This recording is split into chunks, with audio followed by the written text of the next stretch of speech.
Before you watch the video, we kindly ask that you hit the like button. It costs you nothing, helps us a lot. On to the show. Super duty tough work. Back in the building. All for a week or so. Yeah. But you know, that's what we do sometimes, man. Sometimes it don't be every week with a brand new episode. Mm-hmm. Sometimes it be every other week with a brand new episode. Well, we had Mother's Day, then we had Memorial Day weekend. True. My son graduated. You know what I'm saying? Congratulations to young Illogic. Yeah, appreciate that. So you know, it's been we've had shit. You know what I'm saying? Yeah. It's been stuff. Yeah, It's been stuff. Yeah, things going on, and I knew that to some extent too, because like last weekend I was like, man, ain't nobody gonna be listening to podcasts on Monday, Memorial Day. Right. So I was like, right. why am I tripping about trying to record? Man, ain't nobody gonna be listening. So yeah, now we back. You know, we back. Our last episode was, you know, the results of the fitness challenge, which, as I said, you know, people don't be listening to episodes anyway. I know what y'all want. It ain't that. You know what I'm saying? At least it's like that's for our like 10 to 20% of people who participate in the challenges. Right. You know, but it's not for the casual super duty listener. But this week, you know, we back on our shit. This week we talking about something that is relevant and you can see it play out right now. And you know, we talking about the NBA playoffs. Which have been amazing, by the way. Crazy season of playoffs. Unpredictable. You know, spine tingling. Swashbuckling. You know what I'm saying? You know, suspenseful playoffs. So, you know, we here and we talking about things that you can learn from the NBA playoffs. Because we're both basketball fans, Illogic and myself. And I watch the NBA playoffs for entertainment, but I also learn things from it. There are a lot of metaphors in professional sports. Many people who never played competitive sports missed out on that. And there's a reason why when you see certain people come from sports over to entertainment, they tend to excel. There's certain traits that they learn over there that serve them well in their artistic or creative endeavors. And there's certain things that you see over there play out. You're like, man, a lot of artists could learn from this. And so if you've been watching the playoffs, or even if you haven't, this episode is going to go through like 5 major things that artists can learn from the playoffs. The NBA playoffs, which are happening right now. We're in the finals. But this shit can go at any time. And so, yeah, hold on. You got a show coming up, right, Illogic? What's your show? Oh, yeah. Saturday, June 10th. Mm-hmm. I will be in Erie, Pennsylvania at the Benchers Union. Okay. Rocking, and Animal Cracker's gonna be there. Copyright. Sons of Silverton from Cincinnati. Ohio peeps. Kaz Meta, DJ Spare Change. Nice, my you guy. know what I'm saying? Spare Change, that's my guy. Yeah. So it's gonna be dope. It's like a graffiti kind of festival. Okay. So yeah, hit up Benchers Union on Instagram. Okay. For further information. Okay. But, if you in the area, practice on. Yeah, if you in that area, off I-90. It's my first show of the year too. It's Nice. my first show of 2023. Let's you go. know what I mean? Let's go. I need to get back on it, man. I'm gonna get back on it this year. But yeah, if you in the area, PA, North, Eastern Ohio corridor, Cleveland, Ashtabula, you know what I mean? In the house, what's good? You know, you know, I-90 was good. 271 northbound. You know, yeah, holler at Illogic or Erie, PA. You know, you Buffalo, New York, even. You know what I mean? I know that's your neighbor right down the street. Right. You know what I'm saying? But yeah, holler at my man. He's playing next week. But yeah, we'll take a break and we'll be right back. Where? We got you stuck off the realness, the most infamous, you heard of us. Official podcast murderers, the show comes equipped with viewpoints to share. Grown man ideas for all those who care and wanna grow, so go ahead and download. Every single week with a brand new episode. You're not alone in this world, cousin, so we share information and honest discussion and keep repping the culture like we supposed to. They spread gossip, but they never come close to. I can hear it inside their tone. They talk about the industry but never left their home. You get laced up with bullet points and such, plus empowering topics that they never would touch. You can put your whole network against the team, but Super Duty Tough Work's the MVP. Most valuable podcast on MP3. Priceless info, but all of it's free. So take these words home and think them through. Super Duty Tough Work is coming at you. You are now listening to Super Duty Tough Work with your host, Blueprint. Raw and uncut. Adult conversations. No shucking, no jiving, and no bullshit. All right, folks, we back. Super Duty Tough Work. Magnificence. My illustrious co-host, Illogic. We in the building. This week we're talking about what artists can learn from the NBA playoffs. The first thing that artists can learn from the NBA playoffs is that consistency, discipline are rewarded. Consistency and discipline are rewarded. Here's what I mean. If you look at the NBA season, 82 games, long and grueling, one of the longest seasons outside of baseball, in professional sports. But you look at how the playoffs are put together, the team who does the best during this long ass season is giving a higher seed. Mm-hmm. You have first seed through eighth seed. Now they got, ninth and 10th sliding in for the play-in. But typically what happens is the team who performs the best during the season, the most consistently, gets rewarded with a higher seed, and they get to play against the lowest seeded team to make the play-in, which does what? It increases their chances of success. Yep. That's very important. That's just one way. Let's move it forward again. Okay. Now you get into the actual playoffs. Your reward for being more consistent is that you got the home court advantage.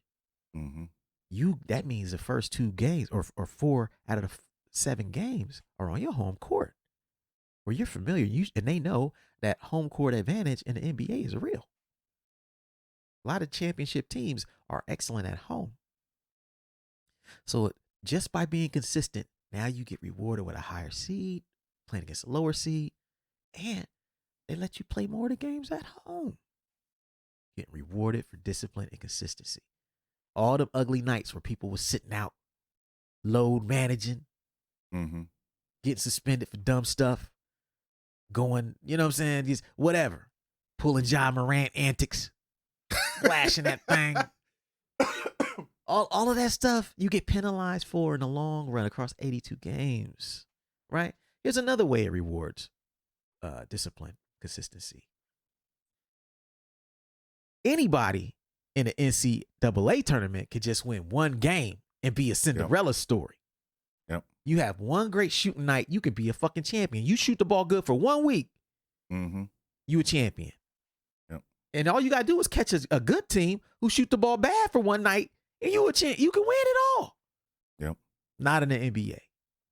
Not in the playoffs. The playoffs are like, yeah, you could beat them once. Can you do it 4 times out of 7? Right.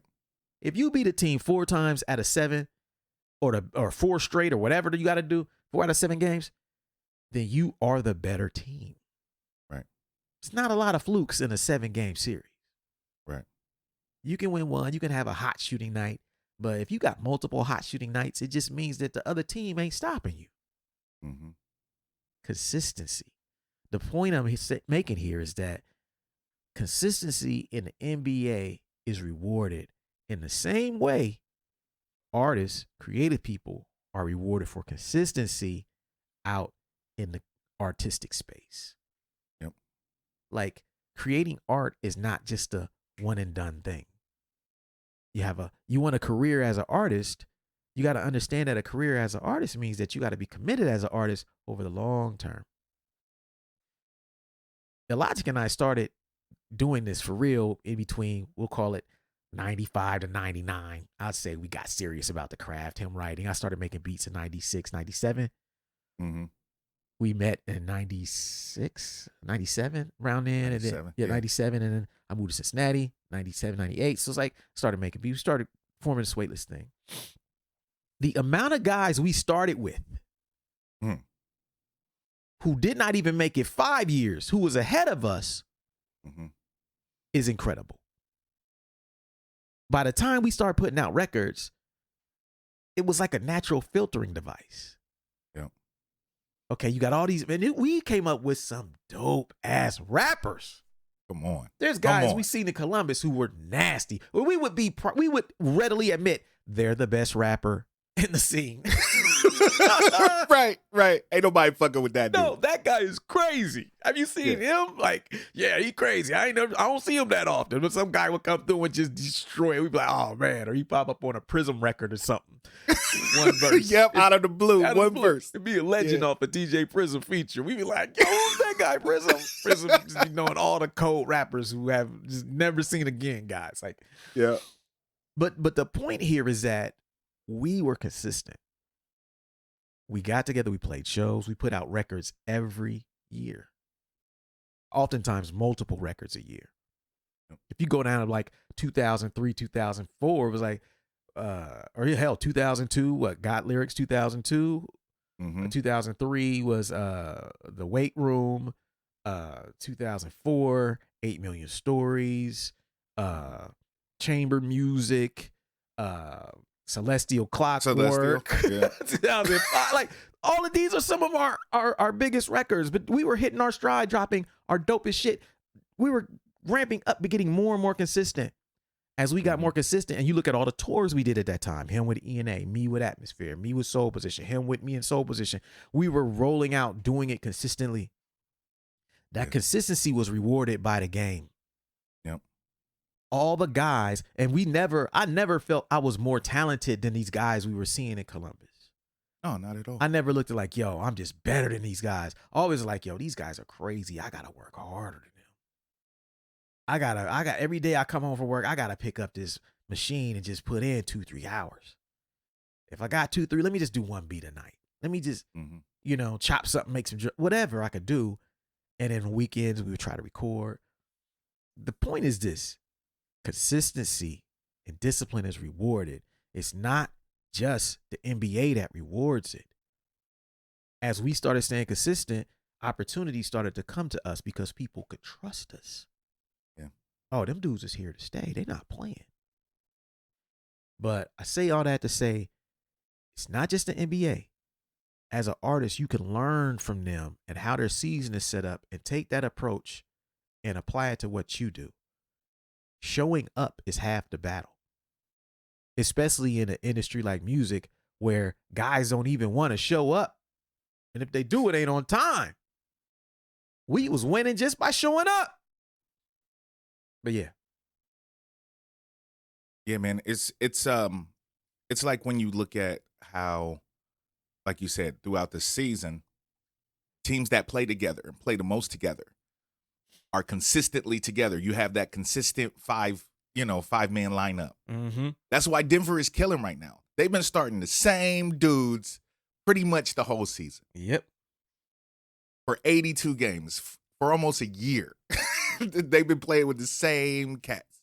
Yep. So now they know everybody in their spots where they're supposed to be. They know what they're doing. You know what I'm saying? And that's why they're winning. Yeah. And with art, when you're consistent, you play the game, you work, you put in the work, the practice consistently as well, learning your craft. Then once you get out there, the way you practice is the way you're going to play the game. Hello. Say it again. The way you practice is the way you're going to play the game, especially in the most important times. This is why Miami is doing such a good job. Yes. Because even though they weren't in a good place throughout the season, Yep. they've been playing together and they practice. Yes. And now when the time is right and it's perfect, they're playing their best basketball. Yep. You know what I mean?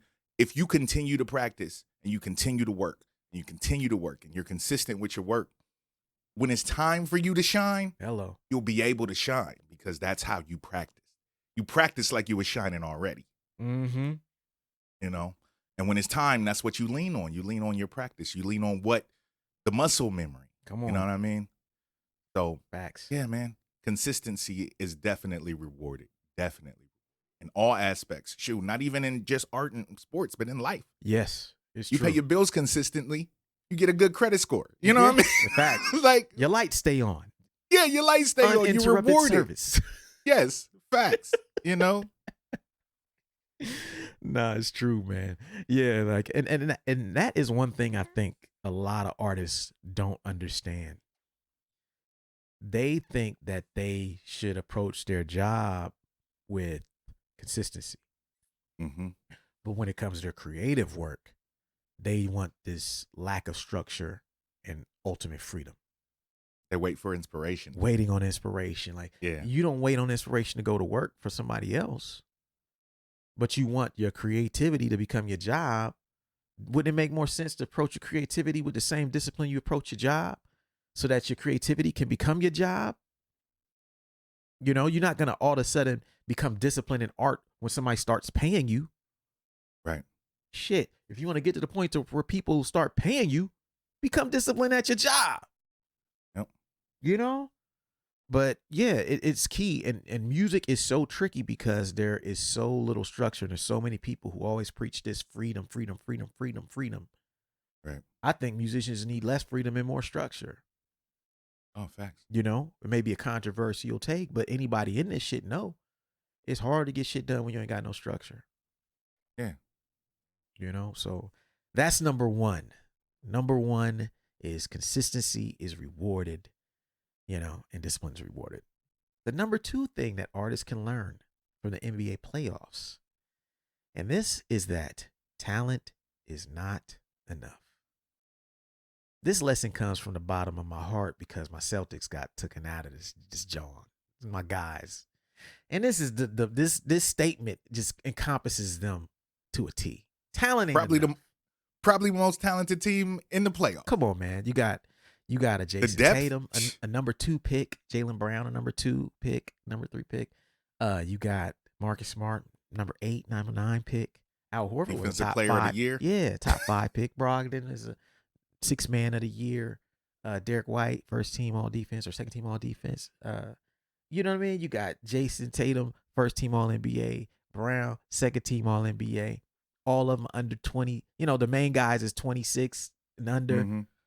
It's like they are the most talented young team.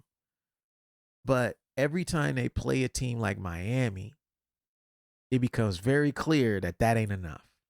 Yeah, a team with discipline. Hello, a team that knows how to play the right way. Sometimes you realize talent isn't enough, but the only way you can realize that is through some real pain. Mm-hmm. Like you got to get hurt emotionally. You got to get burned in some way to where you realize maybe some politics fuck with you, maybe some situation where you just knew that you were better than somebody. Mm-hmm. You just knew, but you didn't get chose. Sometimes those situations are what you need before you see and you can start moving like talent ain't enough. 2 years in a row, Boston has seen that. And their lack of discipline, and because they rely on their talent so much, they always want to play ISO ball when shit get tough. They forget their fundamentals when shit get tough. They start thinking they play these teams. You should never go down 0-3 to Miami. Come on. You should never have to play an elimination game against Philly down 3-2. Facts. Should never win 6 games with them, right? Like they play with their food because they know they talented. And that shit is not enough. And if you think that them dudes was not crying in that locker room after they was down 0-3, came back to force a game 7 and got blown out at home. I know they was in tears in that locker room. And it's the second time in 2 years. Yes. Because I'm sure game 4 last year when Steph went off, Yep. they have been in their feelings since that. Yes, they probably cried all summer. All summer. He killed them. He broke their spirit last year in that game. They were up 2-1 against Golden State. If they win that game, Yep. they probably would win the championship easily. Yep. Nope. Lost that game. Because they had home court too. Had home court. Well, no, they didn't. They won game 1 in Oh yeah, Golden that's State. right. They did. On the They road. did. So like they did what they supposed to do. Lost game 2. It's like, yo, they could have won. They could have straight up took that series. But this is how it goes. The same thing happens in art. We're talking about the NBA, but this happens even more in art. Oh, I'll share a story, but this happened to me. I had to learn. That's real. That's so real. You know, and we have those moments, right? Like when you first start getting into art, and Illogic, you were really young when you started. Mhm. So, you know, you were just like really standing out like he's the next guy. He's him. He's everyone's championing him. But you realize as you get into this thing and you start seeing opportunities given to some people, not given to others, or you see yourself hit certain walls, or you see like, how come I'm not as consistent with my thing as them? A lot of times the answer is that you are still relying on talent. Yep. More experienced people know that talent ain't enough. I've known that from the beginning. I always move like that. So like my whole thing is like, I want to be good at all this other stuff outside of talent. I want to be great with people. I need to have, you know, bulletproof work ethic where like I will just sit down for hours and hours and hours and hours and hours and hours until it's done and learn things quickly. Because I always knew that I wasn't the most talented. I listen to people do shit music. I'd be like, God, I'll never be that good. Not to say I'm not talented, but I'm not as talented as a lot of the people I came up with. Guys I know who picked up machines, never read a manual, never practiced for a show and can go out and kill it. We wasn't that good. No, we had to practice. We had to practice. Anytime we didn't practice, it was really bad. Really bad. We got some stories. Some of them are in my book, What a Night. But we had some bad nights due to not practicing and drinking, and that's a bad combination. But we were relying on talent. And we hit a plateau with that to where we had to have conversations like, nah, we practicing now. We practicing. Y'all coming down here. I'm coming up there. We getting in the room together. We practicing. But it's real. Like, if you're an artist or creative person, have a conversation with yourself and ask yourself, what are you good at outside of your craft that can assist you in reaching your goals? The shorter your list of answers, the more reliant you probably are on talent alone. Yeah, man. It's well known on this podcast that when I started, I didn't want to fuck with business at all. Yes. I just wanted to fucking rap, and you guys enabled me to do that. Yeah. I didn't really realize until probably Diabolical, actually, and that's late in my career. Yeah. That I couldn't just be dope. Yeah. You know what I'm saying? Like for a long time, for probably half of my career, I floated off of just being dope. Yeah. It's real. I didn't have to do anything else but be dope. I just had to show up and be dope. That's all I had to do. And then when I wanted to put a record out by myself, I had no fucking idea what to do. So I had to relearn everything. Yeah. And just being dope, I made a dope record. Yeah. But how am I going to get it to people? Oh shit, this costs money to do this stuff. Yeah. Do I have that available? Am I in a position to put out this record? So it really changed everything after that record when I started doing, shit with Blockhead and all that. And I started doing stuff by myself.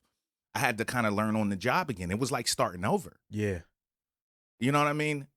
And now I've put out multiple records myself, so I understand. But I had to realize after that, because even with Diabolical Fun, you, my cousin, you know what I'm Yep. saying, the publicist, still did all the work. Yep.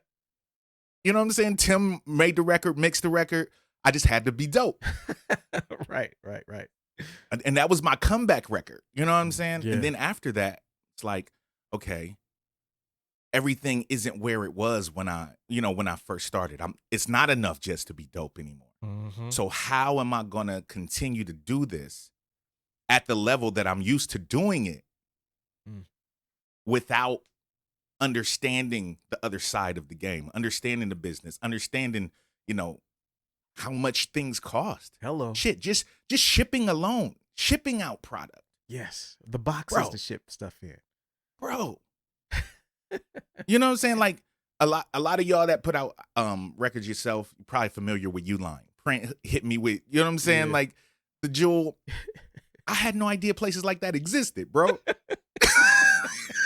A place where you could just get boxes. You know what I mean? Yeah. Just get boxes and envelopes, packing tape and shit. Like, but, I say all that to say I had to realize and wake up and realize that just being dope that's not even half of the battle. No. That's a small percentage of it, because if you don't have the work behind it, Mhm. or you don't have a team behind you Hello. that is, efficient and fluent in all the other languages that get you to that place where your dopeness can be seen by people, Hello. then you missing out. You know what I'm saying? You gotta learn that from the beginning. You gotta know that talent ain't enough. If you don't learn the back end of everything, Mm-hmm. you're gonna be out here floating and lost. You ain't gonna last. Yeah. Yeah. You ain't gonna last. Yeah. Because once that initial spark gone, how you gonna continue? How you gonna continue to flame? Come on now. Because that's what I had. I had an initial spark. I was in magazines. I was all over the fucking place. Come on, man. And when it was time for me to do it myself, it was like, whew, I had to really start over. Yeah. You know what I'm saying? Like, I think A Man Who Thinks With His Own Mind was like the first project that I did, by myself completely. Didn't do that well, bro. Because I had no idea what I was doing. Didn't have the money to do the things. Like, I had no idea. Yeah. Had no idea. And that was my realization. Like, yo, this side of the game ain't a game. Mm-mm. Mm-mm. That's real, man. That's so fucking real. I'm so glad you said that. Yeah. Like, I think so many people can learn from that, man. Like, we've all had these moments where, like, you hit your head against a wall, Mhm. And what I see, to further the basketball analogy, the biggest mistake people make when they rely on talent is that they never get to that point that you got to. Mm-hmm. You have to eventually get to a point where you're not seeing the results, and you got to really look like, okay, what do I really know? Not my talent. What do I know that's going to keep me in the game successfully? And a lot of times you realize you're just doing something that's so limited, and you'll never win just relying on that. And so you have to keep a well-rounded skill set. And I think something else you said about pain. Yeah. You have to care enough for your failure to hurt enough Yes. to where you get to that realization. Yeah. You know what I mean? Because I love hip hop. I love rap, and I love everything about it. But getting to a point where my records ain't selling. Yeah. You're like, Nobody, cats ain't fucking with the shit I'm doing. All right. Let me put the work in. Let me start putting the work in, because this don't feel good. This ain't acceptable. You know what I mean? Right. Yeah. No, that's real. And yeah, I text somebody. I remember it was last week or so. I can't remember what. I had a text that said something to the effect of, many things me and Cario talking about, like everything, every big change that came in my life came behind something real painful. You know what I mean? Like a loss where you just get mad as fuck. And I'm one of those guys, like, some people, they can't change until they get real mad. Like, so, and I ain't saying something bad got to happen to you, but you got to get to that point to where you so disappointed in the results and yourself to where you like, Nah, you just be pissed, like tears be in your eyes, angry, like punch dry hole anger. You know what I'm saying? Right. A hole in some drywall anger. You just like, fuck this shit, punch a wall type. And you mad. That's when you can make the biggest change. And a brief thing before we go to break to some of you at home listening. Some of you guys ain't where you want to be because you don't have enough pride to let yourself get angry over where you are. Oh, you gotta say that again. You gotta say that again for the people in the back. Come on. Come on. You can pass out a collection plate after that one. Come on, man. Everybody back, listen to this shit. I said, some of you guys are not where you want to be because you don't even have enough pride to get angry about where you are. You have to have a certain level of pride to get pissed off because you know you're capable of doing better. Because you know what's inside of you. Some of you have turned that off to the point and you're just blending in so much that you don't have no fucking pride no more. So when you fail, it don't mean shit. Another shoulder shrug. Your pride is what's going to drive you to the next level. You got pride, so much pride that you don't like fucking losing at nothing. Or you see motherfuckers win and you be happy for them, but you're like, yeah, that's cool, but yeah, I got to get mine. Mm-hmm. That's the kind of shit I'm talking about. Where you get mad at yourself for not having the things, not doing the things, not being where you vision yourself to be. Get some fucking pride, man. That pride is going to fuel you. But if you don't have no pride, that means you don't have no fucking standard. And so we're going to take a commercial break. Bars. You know? Bars. And we'll be right back. Yeah.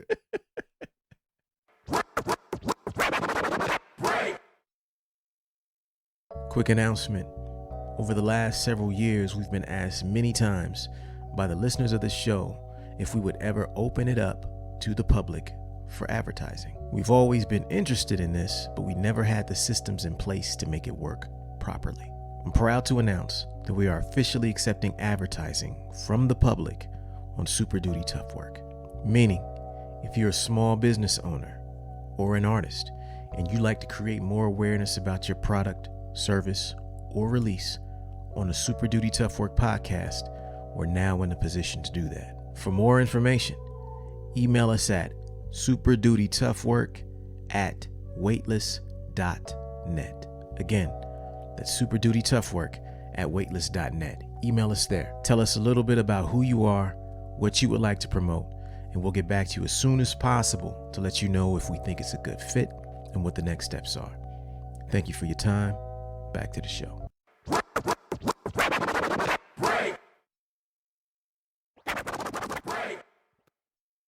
Are you an artist who has the talent to succeed, but has a hard time executing?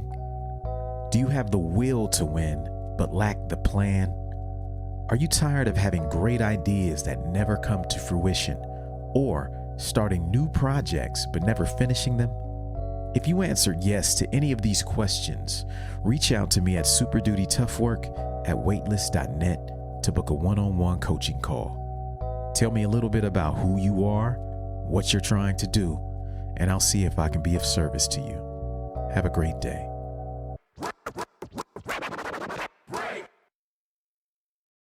All right, folks, we back. Super Duty Tough Work, Printnificence, Illogic. This week we are talking about what artists can learn from the NBA playoffs. What they can learn from the NBA playoffs. We got number 3 coming up. The number 3 thing that artists can learn from the NBA playoffs are that adjustments are key. We spoke about the last section about, not getting what you want out of it. Hitting a wall, relying on your talent too much. What you see in the NBA playoffs is that one of the most common things is that teams who have an identity often have a hard time when the other team figures them out. Mm-hmm. Teams that are known for one thing, the other team makes an adjustment to take that away. You don't have a playoff series until that happens. The first team to make a big adjustment, whether it's a lineup change, whether it's a defensive strategy, that team now controls the playoff series because they've taken away what the other team does best. And the other team now has to adjust. The best coaches in the NBA are known for making the best adjustments. In-game adjustments and across the playoff series. Teams that disappoint in the playoffs, those coaches are not known to make quick adjustments. You got to see it and move quickly. Otherwise, you give away a quick game here. Next thing you know, you're down 3-0 before you make an adjustment. You're down 3-2 to Philly before you change that lineup to the two bigs. Then you win 2 in a row, you win the series. Why take you 6 games? This is what happens. And the same thing plays out in art. All my creative people out here, ask yourself, is my plan working?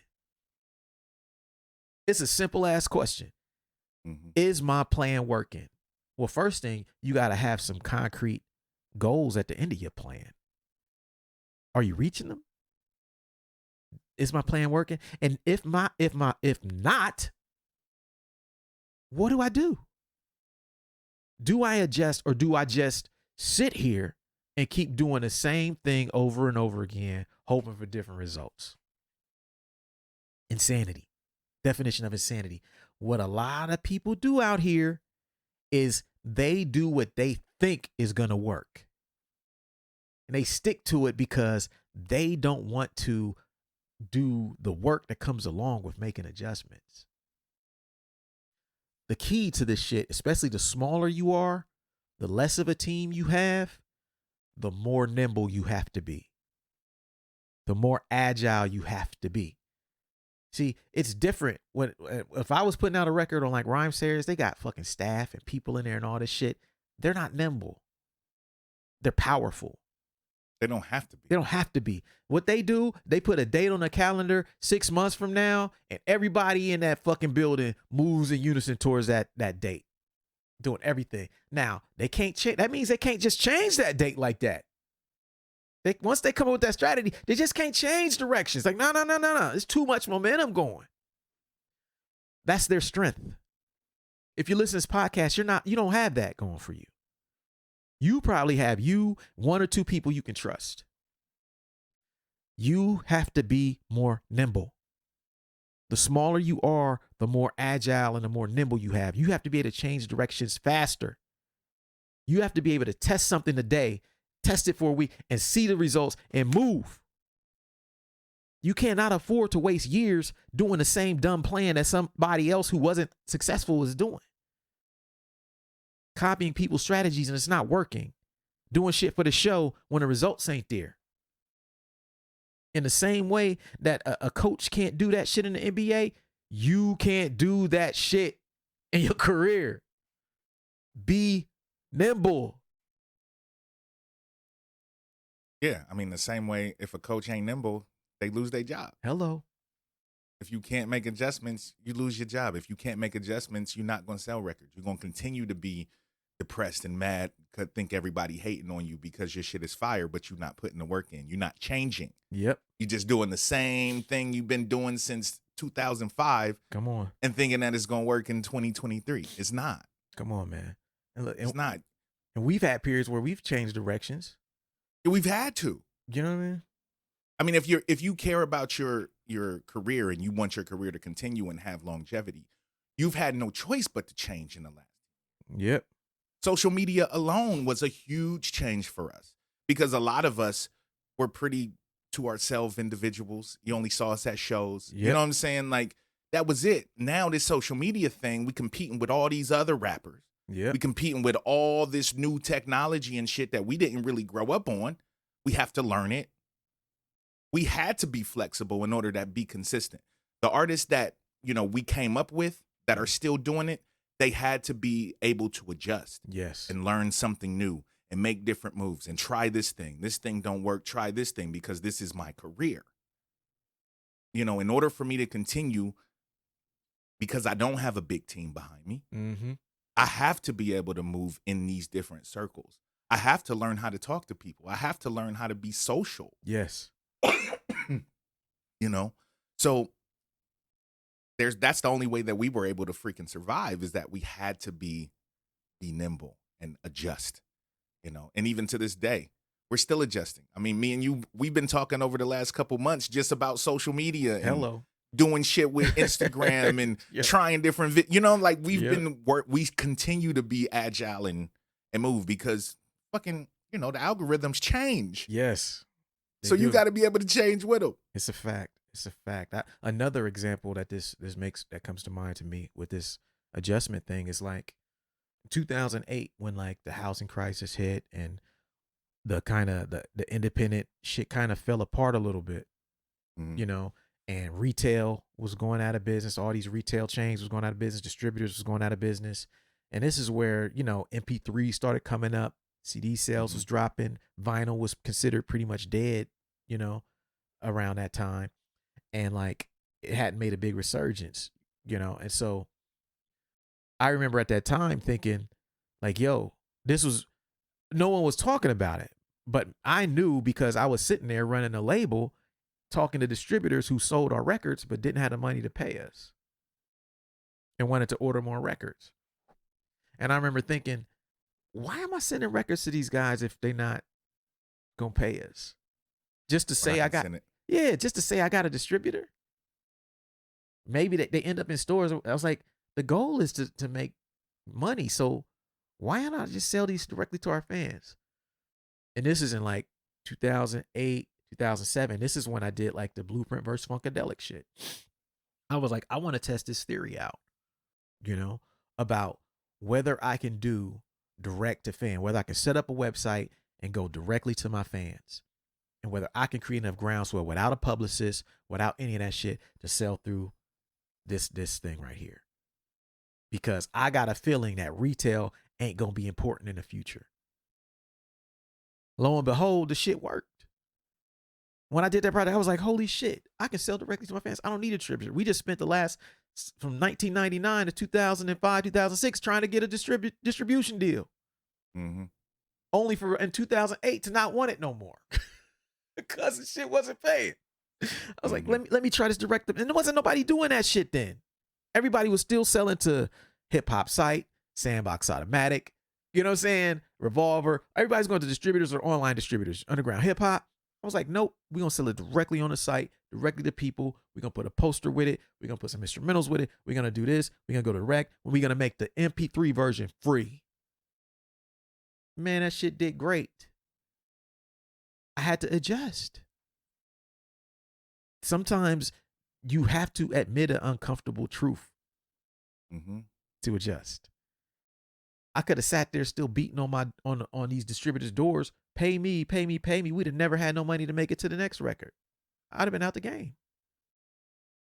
You know? And so we've been through these periods, like you're saying, social media. There's so many things that have changed. Shit, look at what happened during fucking COVID. We going through a whole new change right now. Yep. 2 years of not even being able to make no fucking money. I don't know what's next. I'm just suggesting. I'm just out here shaking and baking, man. Because one thing you and I have seen over the last 20 years is that everything changes. You know what I'm saying? Change is the only constant, i.e., you know. Yeah. You know, pun intended, but yeah, you know. But Yeah, COVID is a great example of that. You know what I mean? Like, there were so many people coming up with things, you know, in order to be flexible. You know, yeah, the streaming boom, yes, you know, pretty much happened during that time. Versus was invented. You know what I'm saying? Like, there were things that, you know, everybody's like, okay, we can't do shows. Let's stream shows. Yeah. We can't do this. Let's do this. You know, I can't go out and meet people. I can't go out. Let me stream and just play some beats. People can't go and listen to DJs. Let me DJ live for a couple hours. Yeah. You know what I'm saying? Like, that was a big thing. And a lot of people that are still here made some adjustments during that time in order to stay afloat. Yeah. Know? Yeah, it's real, man. And so that's number 3. Adjustments are key. Number 4 thing that artists can learn from the NBA playoffs is that coaching matters. By this, what I'm referring to is like sometimes the difference between how a team plays in the regular season and playoffs is obviously there's talent, there's discipline, but every coach has a different relationship with those players. And certain coaches can get certain things out of players that other coaches cannot. Maybe they can relate to them more. Maybe they are ex-players themselves. Maybe they are just like, there's guys who know the theory and all the X's and O's, but they ain't motivators. This is why a guy like Doc Rivers stay employed. 'Cause he's a player's coach. His X's and O games, not legendary. Whereas like a Ty Lue, he's known as an X's and O's genius. But certain guys can get certain things out of players that certain people cannot. But what's important is that the players know. The players have to know that there is somebody and that the organization and the coach has a plan that they believe in. Yep. If you don't have a plan that you can believe in, if you don't actually have a plan, if you don't have a model for where this thing is supposed to go, you are going to fail. In the same way, teams who have bad coaches, underperforming coaches, failing to maximize their players, that's what they say. Man, we had to go in another direction because this coach wasn't maximizing the talent on this roster. When you don't have a plan, you are failing to maximize the talent that is inside of you. Exact same thing. Which means you might need to fire yourself. Because you coaching you and you not getting where you want to be, hello, you the only person responsible for it. Fire yourself. Look towards other people who are doing something like you want to do. Take the time to sit down. Write down what they're doing. What do you like about it? There's a method behind everything. Some things may look random from afar, but if you sit there and you watch them over and over, you start to notice the patterns. You notice the philosophy about what they do. Like, oh, this is what they're getting a lot of results when they do this. Put together a plan based on your talents and skills, but also on what you see working. Because if it's not working, there's really no reason to do it. Like, save your originality for your art, not for your marketing and your plan and your promotional campaign. Nah. Steal that shit from everybody else. Steal it. Make some original music and steal the best marketing plans from everybody who's doing it the right way. Why not? Like, we do the opposite though. You know what I'm saying? Like the artists, they want to be all original and shit with their marketing. That shit don't work. They put out some music that sound like some bullshit. Nah. Do the opposite, man.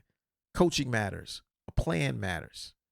You got to have people around you who you trust their opinion and can give you feedback and can put you on a path to succeed. I mean, the Wu is a perfect example. Mm-hmm. You know, they allowed RZA to be the coach. Right. He asked them for 5 years of their lives. All right. You know what I'm saying? We trust you. We believe in you. Yep. All right. You got it. You know what I'm saying? And look at where they are. Yep. You know, dude, I mean, for me, like you were like my coach. Yeah. You know what I mean? Like yeah. you put him, you made sure I was in position to succeed. Mm-hmm. You know what I mean? All I had to have was the talent, and I trusted you to coach me, right. Coach my talent, and put me in the right positions. Yeah. You know what I mean? And you guys did that. You know, it's important. It's very important.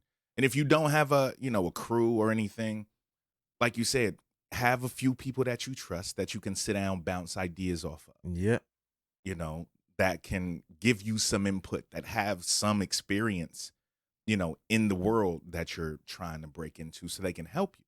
You know what I'm saying? It's just like us, you know, learning photography and videography. We want to speak the language. Have people around you, yes, that can speak the language. Yep. that can give you opinions that can help you out.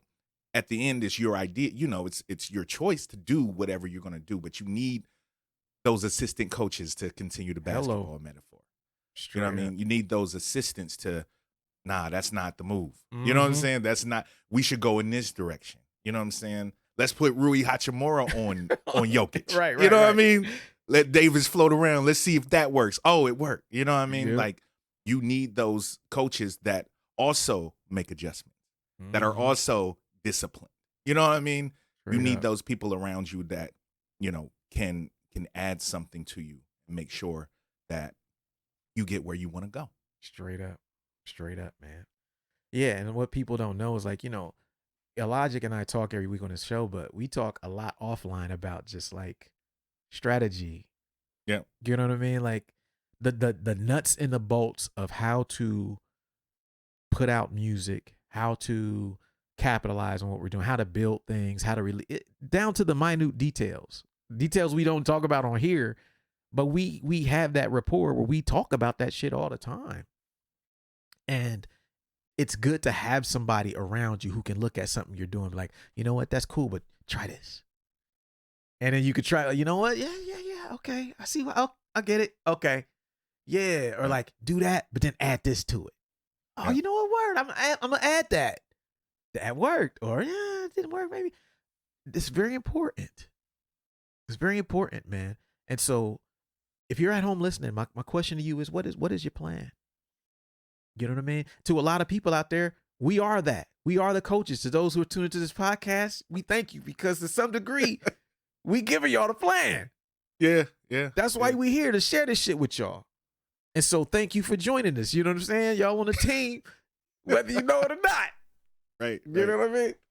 And so, we got more products and services as it relates to that coming soon. But yo, real quick, Yeah. I was with O Sharp a couple weeks ago. yeah, And he said one of his homies is a producer, yeah. and he was making videos, making beats and putting them on YouTube and stuff.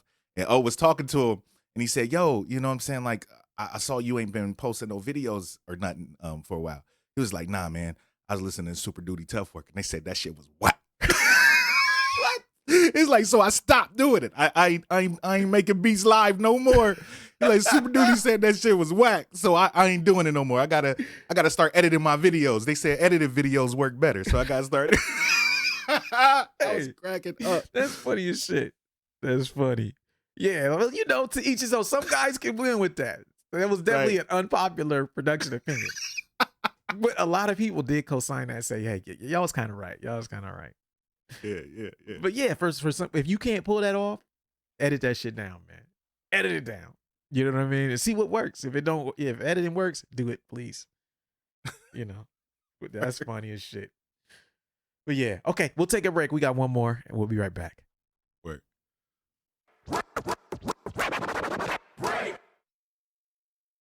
This is your weekly reminder that we have 2 books that you, as a listener or watcher of this podcast, need to absolutely own. The first is The 10 Traits of Successful Hip Hop Artists, and the second is The Social Media Cheat Code. Both of these books were released within the last year. The 10 Traits of Successful Hip Hop Artists is a book where I go through the stories and explain the traits that are behind the success of some of the biggest names in hip hop today.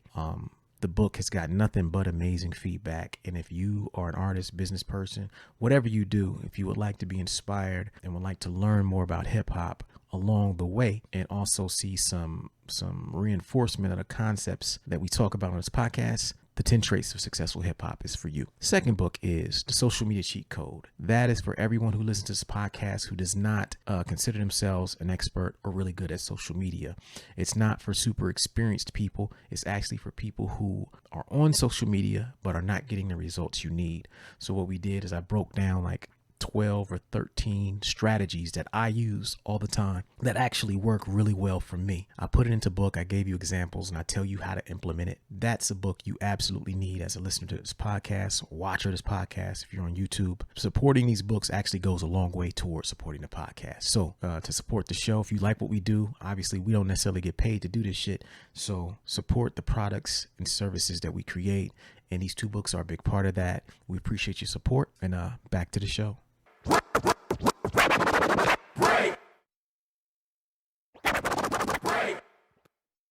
What's up, everybody? Got some big news to share with you all today. I'm proud to announce that for the first time, I will be opening up my artist coaching and consulting services to the public. I have been doing it for several years behind the scenes, helping artists and small businesses achieve their goals, but it's never been something that I made publicly available, nor anything that I promoted until now. So if you're an artist or a small business owner, I'm now available to be booked for one-on-one sessions designed to help you achieve your goals as quickly and as efficiently as possible. If this is something that you're interested in, email me at superdutytoughwork@weightless.net. Tell me a little bit about yourself and we'll get the ball rolling from there. I look forward to working with you all. Peace. All right, folks, we back. Super Dute, tough work. You know what we doing, man. We talking about things that artists can learn from the NBA playoffs. Y'all know, keeping it creative, as we tend to do. We got one last bullet point left, and this bullet point is one that is deep. And point number 5, the 5th thing that artists can learn from the NBA playoffs is that there are no guarantees. The most important one. Straight up. Like, no matter how you think it's going to play out, it don't play out like that. Going into the postseason, Phoenix Suns about to win it. Milwaukee Bucks about to win it. They got Chris Middleton back. They the prohibitive favorites. First round, Milwaukee Bucks is out of here. Giannis gets hurt, misses 2.5 games in the series. They lose a series in what, 5 or 6? 5 games, I think. 5 games. Out of here. Miami took them up out of here. Miami didn't get the memo that they were supposed to lose. They didn't read that email. They didn't get the email. Somebody didn't tell them that. They didn't roll over. Nobody told us we were supposed to lose. You know what I mean? We heard otherwise. Denver Nuggets not supposed to beat the Suns because the Suns got Kevin Durant. They made that trade to make this playoff. They a championship team. You know? Get to the playoffs, they got them up out of here pretty quick. The Nuggets didn't get the memo that they wasn't supposed to win it all.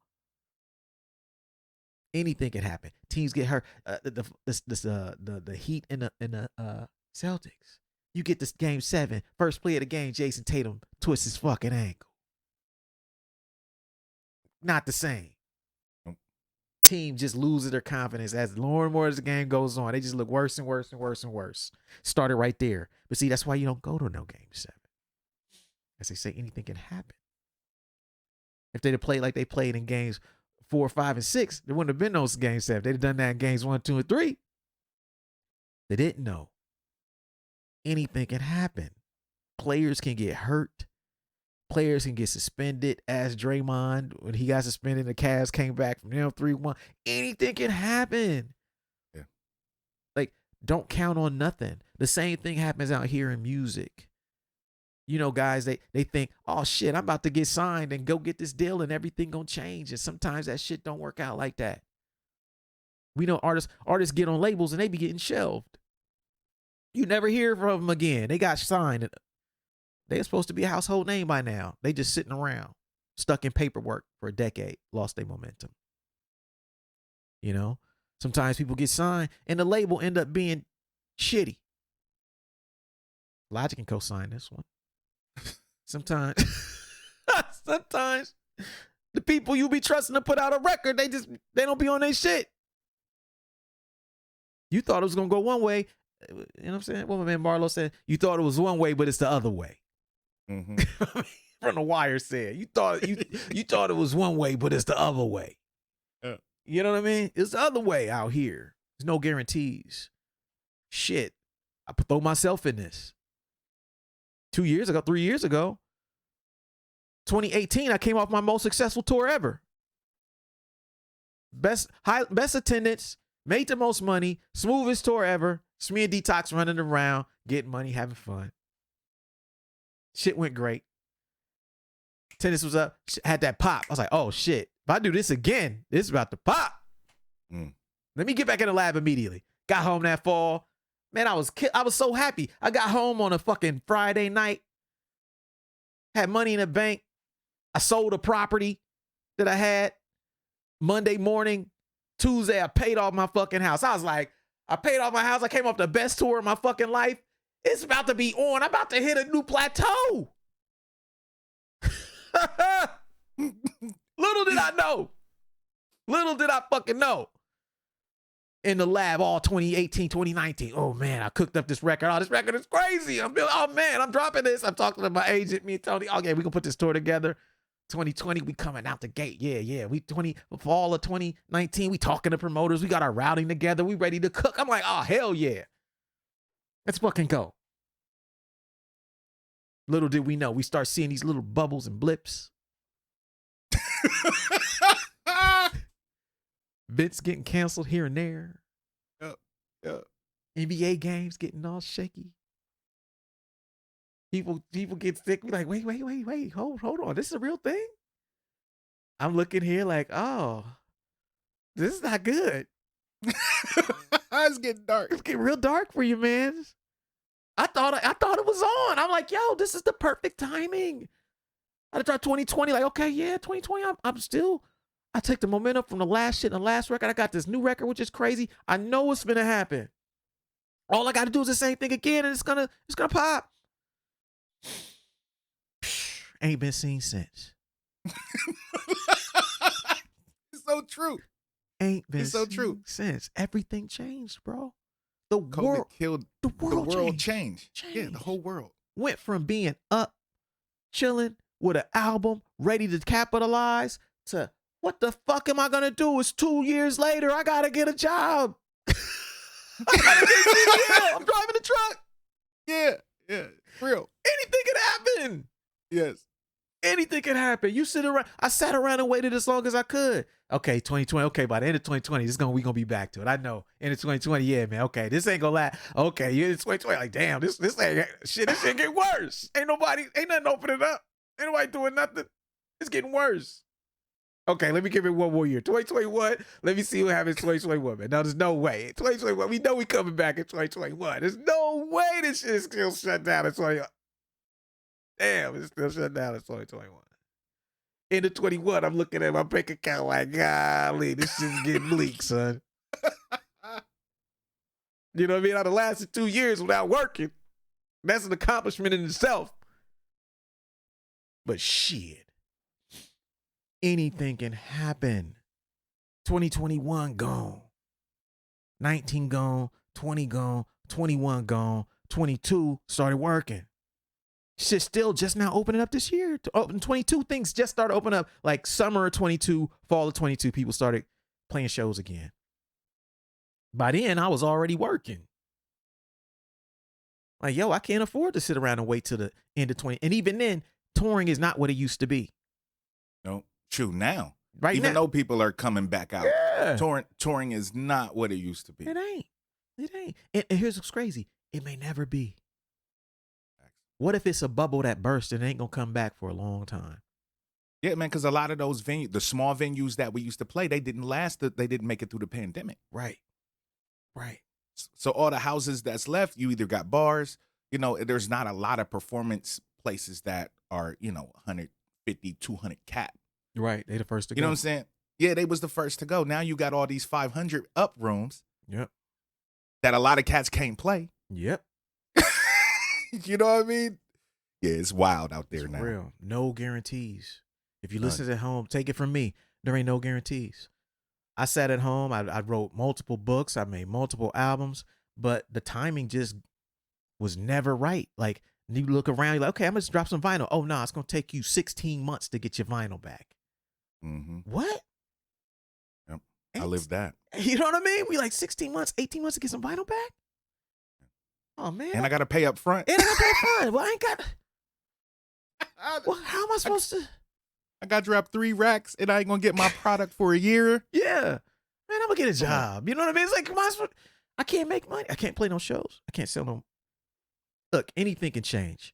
And just as it does in the NBA, anything can change, man. My advice to every artist on there, be ready for that. That's my biggest lesson from that time period, is that you have to be more ready because anything can change. Mm-hmm.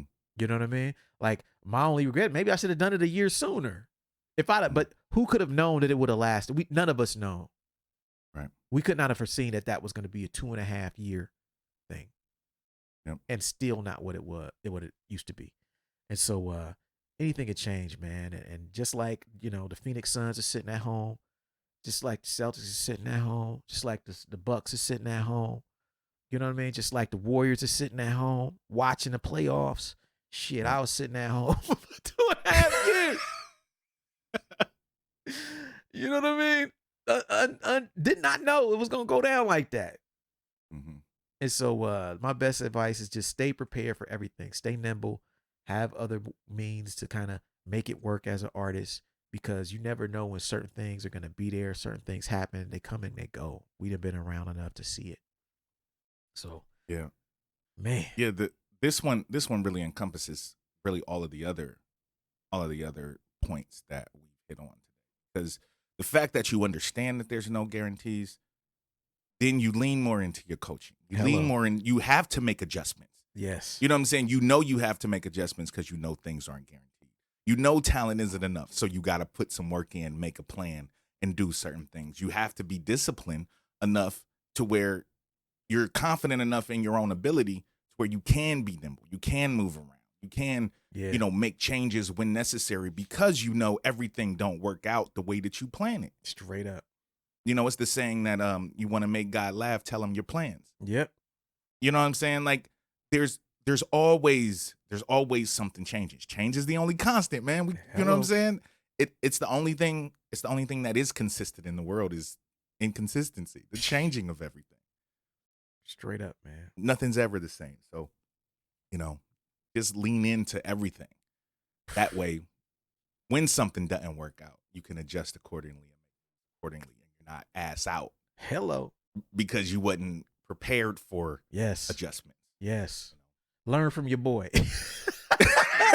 Learn from your mans over here. Fact. I went from being one of the most prolific motherfuckers to just not dropping nothing because of all of this shit. Yeah. Like, I literally had probably like an 8-9 year period where I was dropping something every year. Yeah, easily. And now this is year 5. Mm-hmm. It was supposed to be 1 year off. This is the 5th year. 4 years off. Crazy, man. But yo, that's it. I hope y'all got something out of this episode. Let me read these 5 things that you can learn from the NBA playoffs. The first one is that consistency and discipline is rewarded. The second lesson you can learn is that talent is not enough. The third is that adjustments are key. The fourth is that coaching matters. And the last and final thing you can learn from the NBA playoffs as an artist is that there are no guarantees. That's it for this week. I hope y'all got something out of this. And see y'all next week. All right. Peace.